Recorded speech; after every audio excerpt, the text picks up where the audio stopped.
कभी कभी प्यार का मतलब छोड़ देना होता है। इसलिए नहीं कि आपको परवाह नहीं है, बल्कि इसलिए कि आप इतनी ज्यादा परवाह करते हैं कि किसी को अपने साथ आपको नीचे खींचते हुए, खुद को नष्ट करते हुए देख सकते हैं। 27 साल की मीनल कार्तिक की आकर्षण में फंस गई। 29 साल की उम्र में वो मजाकिया, आत्मविश्वासी, चुंबकीय था। उस तरह का आदमी जिसने बेंगलुरु के सामाजिक परिदृश्य में सहजता से कमरे भर दिए। शराब पीना उसकी दुनिया का हिस्सा था, उसका तनाव मुक्ति उसकी दिनचर्या। कार्य दिवसों की मांग के बाद वो सहकर्मियों के साथ आराम करेंगे। सप्ताहांत का मतलब था पार्टियां। मीनल को पहले तो कोई आपत्ति नहीं हुई, ये सामान्य, सामाजिक, प्रबंधनीय लग रहा था। लेकिन धीरे धीरे कभी कभार शराब पीना बंद हो गया। देर रात लापरवाही हो गई। वो कार्तिक का चेहरा पहने हुए एक अजनबी के रूप में लड़खड़ाता हुआ घर आया था। वादे टूट गए, रात्रि भोज छूट गया, योजनाएं भूल गईं, बातचीत की उसे कोई याद नहीं थी। प्रत्येक घटना के बाद क्षमा याचना की गई, क्षण भर में अश्रुपूर्ण और वास्तविक। मैं कटौती करूंगा, वो कहेंगे। ये सिर्फ एक बुरा सप्ताह था। कार्तिक ने जोर दिया कि उसका नियंत्रण है। मीनल ने उस पर विश्वास किया, क्योंकि प्यार आपको आशावान बनाता है, क्योंकि सच्चाई को स्वीकार करना बहुत दर्दनाक लगता था। वो तर्क वितर्कों के बीच टिकी रही, जो चक्राकार चलते रहे। जब दोस्तों ने पूछा कि क्या वो ठीक है, तो उसे शर्मिंदगी उठानी पड़ी। आंसुओं के माध्यम से उसे बहाना याद नहीं था, क्रोध को व्यक्त करना उसे याद नहीं था। उसने पारिवारिक कार्यक्रमों में उसके लिए कवर किया, उसके बॉस से बहाने बनाए, उसे परिणामों से बचाया। वो उससे बेहद प्यार करती थी। उसे यकीन था कि उसका प्यार ही उसके बदलने का कारण हो सकता है।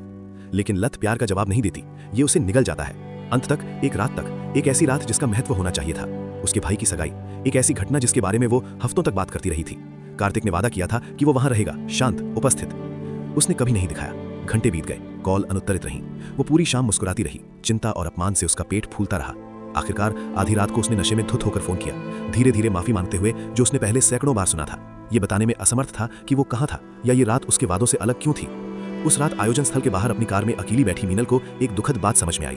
प्यार उस व्यक्ति को नहीं बचा सकता जो खुद को बचाने से इनकार करता है। उसने सब कुछ दे दिया, अपना धैर्य, अपनी गरिमा, अपनी शांति, और ये अभी भी पर्याप्त नहीं था। ये कभी भी पर्याप्त नहीं होगा, क्योंकि समस्या अपर्याप्त प्यार की नहीं थी। समस्या ये थी कि उसे खुद को चुनना था, और वो इसके बजाय शराब चुनता रहा। ब्रेकअप क्रूर था, लेकिन जरूरी था।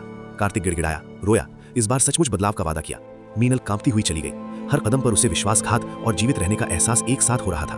वो जानती थी कि रुकना उन दोनों को नष्ट कर देगा, उसे सक्षम बनाने के माध्यम से, उसे किसी ऐसे व्यक्ति को ठीक करने की कोशिश में खुद को पूरी तरह से खो देने से जो उपकरण नहीं उठाएगा। महीनों बाद आपसी दोस्तों ने कहा कि कार्तिक अभी भी शराब पी रहा है। अपराध बोध वापस आ गया।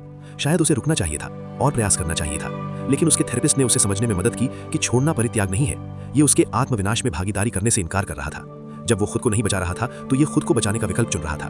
वर्षों बाद उसने सुना कि वो आखिरकार शांत हो गया है। उसके लिए नहीं, परिवार के लिए नहीं, बल्कि इसलिए क्योंकि उसने एक ऐसी तलखी पर प्रहार किया जिसने उसे ये निर्णय लेने के लिए बाध्य किया। वो वास्तव में उसके लिए खुश महसूस करती थी, लेकिन साथ ही साथ इसकी पुष्टि भी। उसका जाना वो चीज नहीं थी जिसने उसे बचाया, केवल वही ऐसा कर सकता था, और उसके रहने से नशे की लत में एक और मौत जुड़ जाती।